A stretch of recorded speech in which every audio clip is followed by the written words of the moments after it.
पदाला चिकटून राहणारा मी नाही, यापुढे निवडणूक लढण्याची माझी इच्छा नाही, असं जाहीर वक्तव्य शिवसेनेचे आमदार दीपक केसरकरांनी केलेले आहे. त्यांनी राजकीय निवृत्तीचे पुन्हा संकेत दिल्याने पक्षात खळबळ उडाली आहे.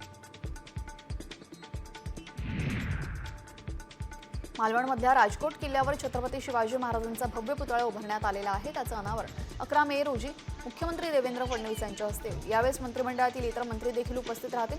पुतळा अनावरण सोहळ्यानंतर मुख्यमंत्री देवेंद्र फडणवीस कर्जे इथल्या नारायण राणे यांच्या गोवर्धन गोशाळेचे सुद्धा उद्घाटन करणार आहेत.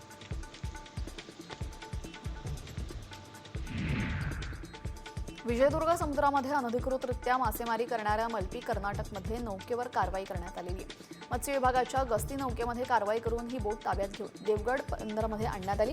दरम्यान या कारवाईमध्ये मासेमारी नोकरीवरील मासळी ताब्यात घेण्यात आली असून तिचा लिलावही करण्यात आलेला आहे.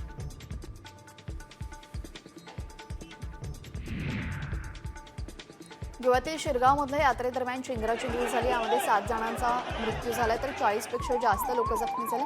जखमींवर गोव्याच्या शासकीय महाविद्यालयामध्ये उपचार सुरू आहेत. चेंगराचेंगरीची बातमी मिळताच गोव्याचे मुख्यमंत्री प्रमोद सावंत रुग्णालयात पोहोचले. त्यांनी जखमींच्या प्रकृतीची विचारपूस केली.